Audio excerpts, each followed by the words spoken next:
Hey guys, today I'm going to be teaching you how to layer Infusible Ink together as well as add heat transfer vinyl to your blank. The supplies you're going to need for this are Infusible Ink, of course, and heat transfer vinyl of your choice. You'll also want an SVG file. I have several free ones on my blog, AbbiKirstenCollections.com. You can find the link below for these files you're seeing here, as well as a lot of other fun ones. You'll need weeding tools, a Cricut machine, of course, an EasyPress, and a 100% polyester t-shirt or a Cricut compatible blank. For this tutorial, you also want to make sure that you have watched part 1 for the design space setup. I teach you how to do the slice and set technique, so make sure you watch part 1 before you actually dive into the creation of this project here. So let's go ahead and get started. Okay guys, so we're here to do a full Infusible Ink tutorial.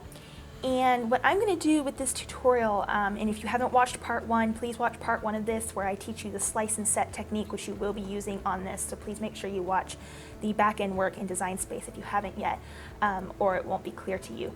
But what I was going to say was we're going to be using Infusible Ink, and we're also going to be adding some heat transfer vinyl with our Infusible Ink.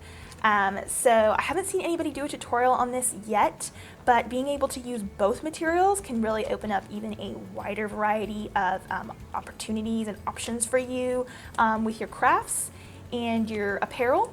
So I wanted to show you how to add on the heat transfer vinyl in addition to the Infusible Ink on the same thing. So first thing is first, I have one piece here of my Infusible Ink that I have gotten cut out on my machine, and then I'm just going to show you how I take it off of the mat. First thing I do is I cut it with an Exacto knife because this material is very expensive and you want to save as much as you can, so I find using an Exacto knife is the best option for that. And you just want to look carefully where your design is. You probably can't see it, but I can. And my design stops right here and here, so I'm just going to run my blade gently along the outer side of it.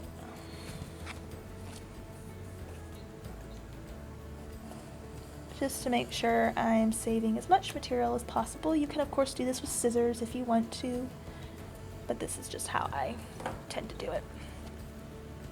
Okay, and once you've done that, I tend to find that it's easiest to, instead of taking the material off like this, flip your mat over and peel the mat away from the material. It'll kind of lessen the rolling of the material just a little bit for you. There we go. And I'm just going to set this aside. So we have this now, and it's not uncommon for the blade to actually cut through the backing, and that's fine. Just kind of let it be as it is. And then you're going to need to peel away the excess Infusible Ink here. So I'm going to just start peeling that back. Okay, so I've got all the edging out here. Now there's actually a cutout that needs to come out in here. Pumbaa is actually, this is a Lion King design.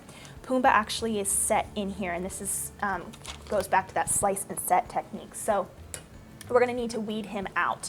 So just do this carefully. Infusible Ink sheets behave a little differently than vinyl when you weed, so you might poke through the lining.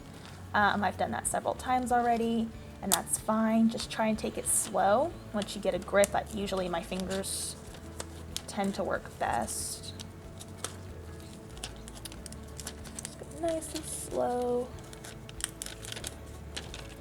And I'm actually really supposed to be telling you, I'm making it harder than it should be. You're actually supposed to do what's called the cracking effect, where you kind of roll your material in your hands like this, and it kind of helps loosen the design. So I did not tell you to do that a second ago, so do make sure you do that.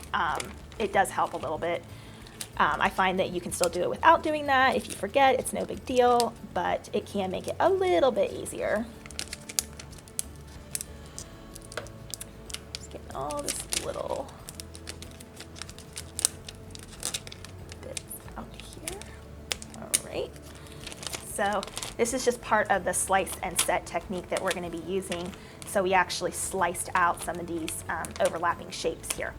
So we got that. That's how I do that when I kind of take it off the mat and weed it, just so you can see the back end work that I'm doing there. Of course, you would do the same with the other design, which is of our little Timon, Pumbaa, and Simba there. And then I'm going to be adding this lettering, Hakuna Matata, on, excuse me, on underneath it, and it's heat transfer vinyl, like I said. So it's going to be a kind of a cool layering effect. So when working with Infusible ink, there's a few prep steps you have to do for your material and everything. That was, of course, one of the prep steps. So let's just go ahead and set that aside. Make sure your Infusible ink is always clear of your blanks when you're working with bringing your heat press with it. You don't want to accidentally get something, because any heat contact with that and this blank will automatically make the ink bleed. So just make sure you keep it away from you, at least a few inches, a couple feet maybe. So first things first, you are going to need a piece of cardstock to put underneath here. This is one of the process that Cricut recommends. So I'm going to grab a piece of cardstock and we're going to slide it in between the layers of the shirt. You can use an 8.5 by 11 or 12 by 12. You typically just want it to make sure that it's covering the size of your design that you're going to be using. So I'm actually going to do mine landscape style, so that it's going horizontally long ways there on the top. So let's do that. Okay, so the next thing you're going to need to do is you're going to need to get your butcher paper out, which is included in all of your Infusible ink packs. They do include it for you.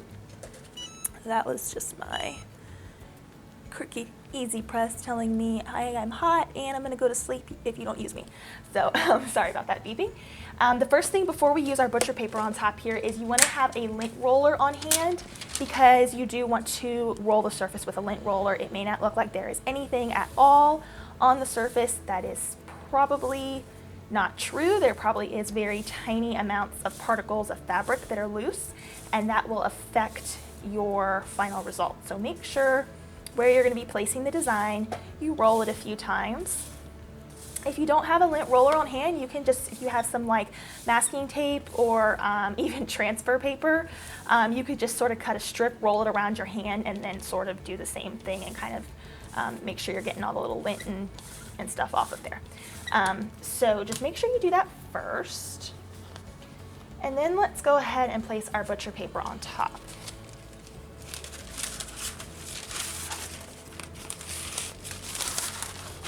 So when you place your butcher paper, you'll feel that there's one side that's kind of waxy and the other side that's more like smooth, like paper. So place it with the more waxy side down, and just go ahead and do that. Now what we're going to do here is we're going to heat our material. This is a step that Cricut recommends you do, is it sort of preps the material for receiving the ink, and also ensures that you've flattened and gotten out any wrinkles in the area you're going to be placing your ink over, so that it gets a good solid transfer. So I have my Easy Heat Press heated up here to 395 for 40 seconds, which is what Cricut recommends for the Infusible ink, and we will be changing this setting when we move over to the vinyl, because this is too hot for the vinyl. So go ahead and place it on, and then just do your countdown for 40 seconds here. And for this part, you just want to use light pressure. You really don't need to move it around very much, maybe just a little bit, but I really just focus on, I have the medium size EasyPress here, the EasyPress 2, and so it covers where the design is going to be just fine. So just some light to medium pressure to flatten out that area, get wrinkles out, and all that stuff. And like I said, we will be changing that temperature. And it just dropped down here. Sometimes the temperature will kind of drop on you as you're using EasyPress, and that's okay. It's usually not a big deal. It won't make that big of a difference in the end. If you want to leave it on an extra 5 seconds or so, you could. But we're not going to worry about that because we're just flattening the material right now. So just take that butcher paper off and set it aside. Go ahead and leave the cardstock right where it is. Now this is very important. This material is hot right now. If I put my hands on it, it almost burns me. You don't want to like hold your hands on it.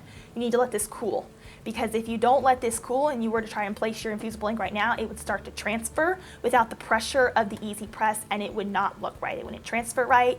You potentially would scoot it around even just a tiny bit when you're placing your EasyPress back on top, and then it would bleed and kind of create a ghosting effect where it's not a solid line with your material.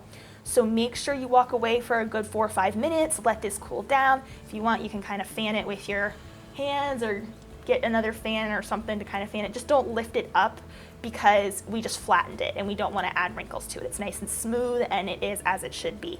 So just let it cool for a couple of minutes. Okay, so my material is completely cooled now, and I'm gonna just sort of slide this over because I need to work with my my Infusible Ink sheets here for a minute, and like I said, I don't want to get anything near this because it might start to somehow rub off or transfer, and then it would ruin the shirt, and that would just make me really sad. So I'm actually just gonna sit this behind me.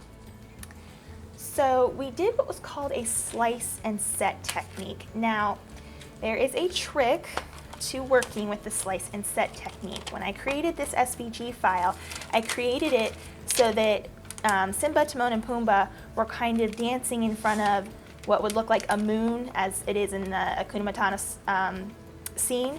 And so I sort of did that with this Infusible Ink here, and then we're going to be placing this on top. Now, when you layer Infusible Ink, you have to cut out the image here to place this on top, which means we can't just layer like this because then this would not get on our project. We need to make sure that we actually take this off the liner and align it up and place it on here. I know that's a little scary, and I'm going to be completely honest with you. I have not actually done this before, so you're going to see it raw and real on screen. And this thing is kind of rolling up on me here, so I need to get something to sort of like weight it down. Pair of scissors sort of hold it in place. That might work. There we go. All right, so you're gonna have to be very careful, and you're gonna have to pull this up. Now, I did a very tricky one. You'd think I would be smarter than this, right? So mine kind of overruns on each side, and there's no liner here. So I'm gonna focus first just on putting Pumbaa where he belongs. And I'm gonna very carefully peel him up from the liner. It might be wise if you're doing this to sort of roll it to loosen it a little bit.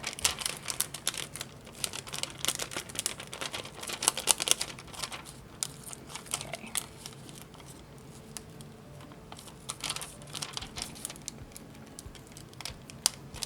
If you're totally like nerve-wracked watching me do this, I'm right there with you. I've been like working on this tutorial for like the last 2 days, so I really hope it turns out beautiful. All right, so I got Pumbaa here. He's good. Scary part's, well, almost over. So I'm just gonna line him up right inside of that piece there.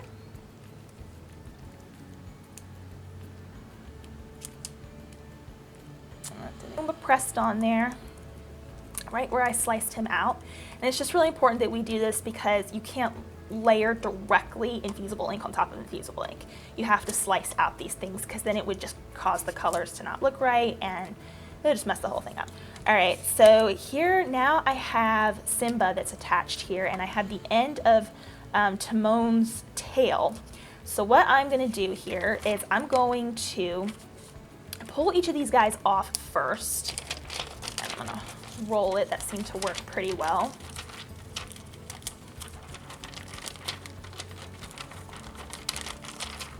All right.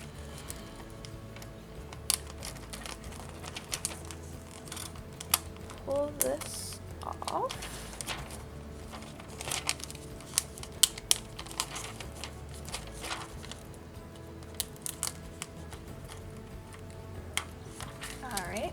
So I got my Simba, and we're just going to focus on lining him up where he overlaps, not worrying about the fact that he's going to be hanging off the end of our liner here in just a minute.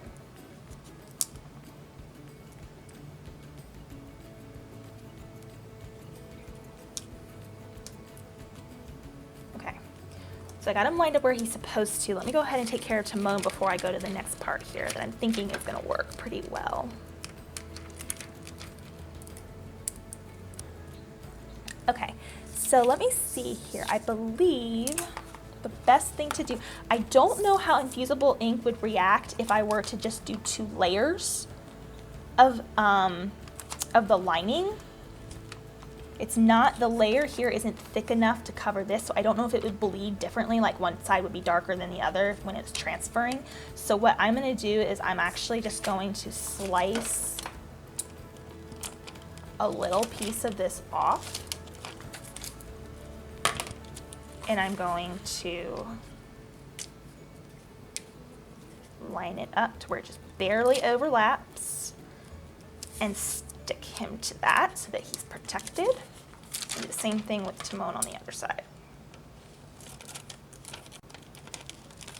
We're going super complicated here, right? So you should be an expert with Infusible Ink projects after this complicated layering tutorial, but it's good because if you can do the most complicated thing, then you can do the most simple things, and it's really good to broaden your horizons and learn how to do fancier things like this. So I have that set now. All of our designs are inset and they're put exactly where they need to put. So now it is time to actually iron this on and transfer it to our t-shirt. So I'm gonna bring my t-shirt back. And then I just generally always eyeball my designs when it comes to placing them on a shirt. If you feel like you struggle with getting things straight, I would highly recommend using either like a tape measure, maybe even a little level or something like that. Usually, if with enough practice, you usually can get it just fine. So I'm gonna go ahead and place this design. Now it's important that once you place it, don't pick it up again, because believe it or not, even if the fabric is completely cool, even the slightest bit of warmth from like your hand in this fabric, it can transfer. So gonna go ahead and place this down. Make sure the lining is being pressed firmly into your shirt. Okay. Then you need to put a fresh piece of butcher paper.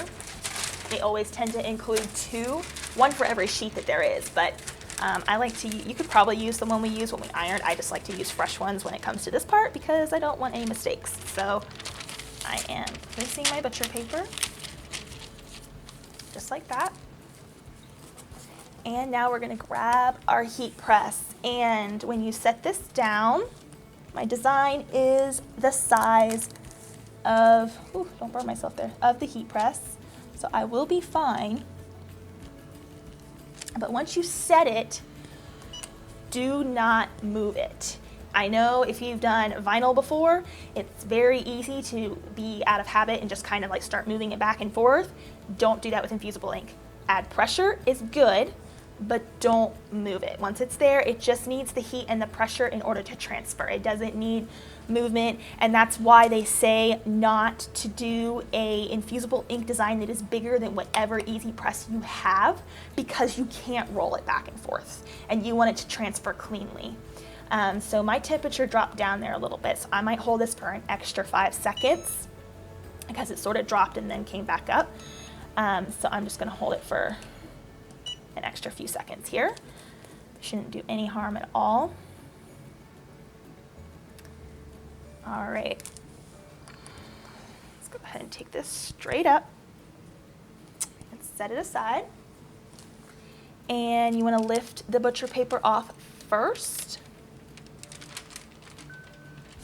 And this will be very, very, very hot, so you might need to just give it a second. Just kind of fan it. All right, and then slowly, there's gonna be the liner, and then there's gonna be the actual transfer paper, the Infusible Ink transfer paper.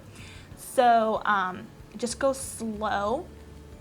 Once you lift it, don't put it back down because then it will stain. So make sure that you're lifting this slow and everything is coming off one time and one time only.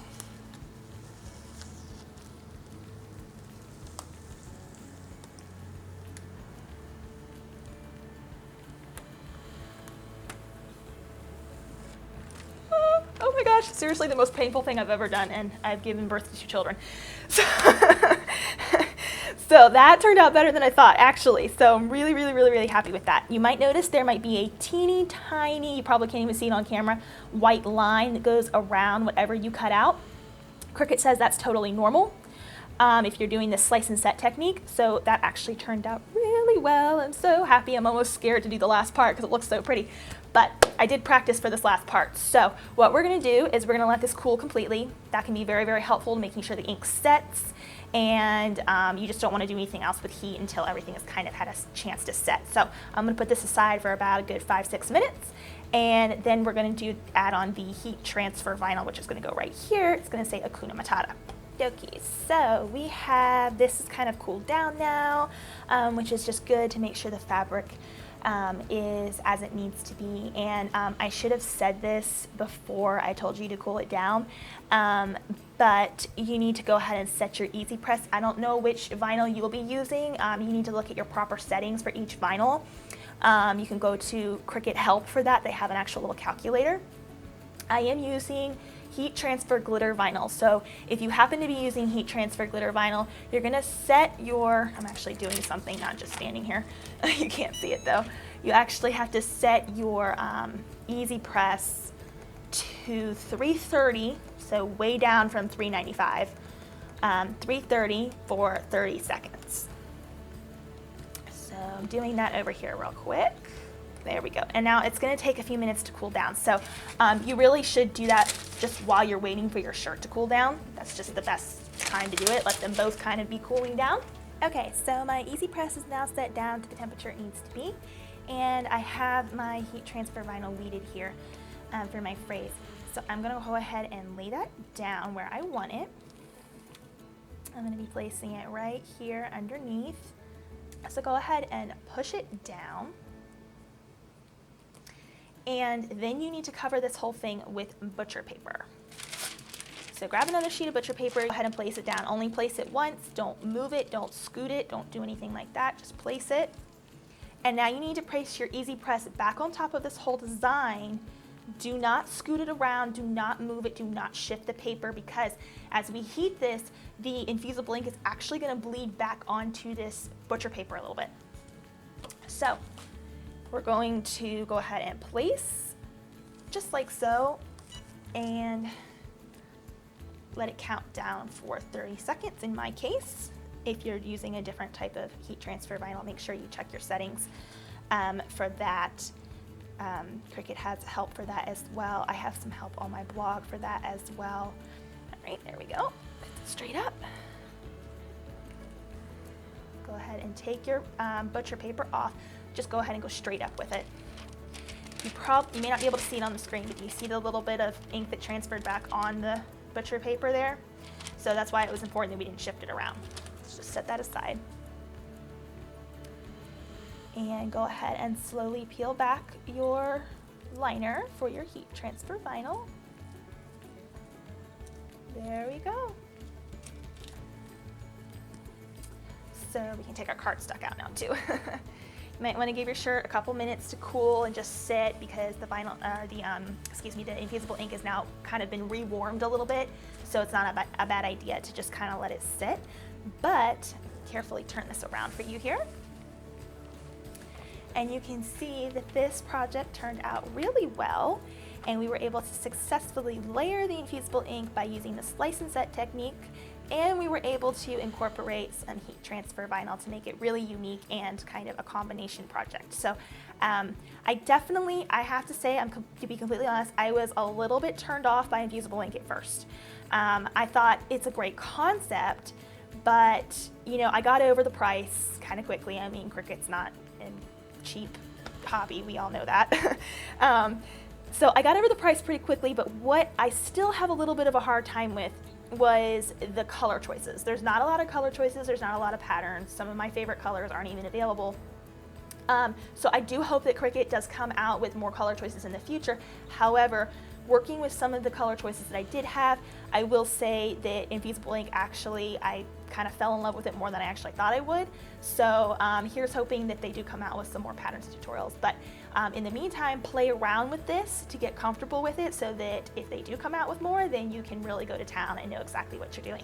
So I hope this tutorial was helpful to you guys and gave you a full comprehensive knowledge of how to work with the slice and set, the layering, and adding in heat transfer vinyl if you would like. And I will see you all in the next video.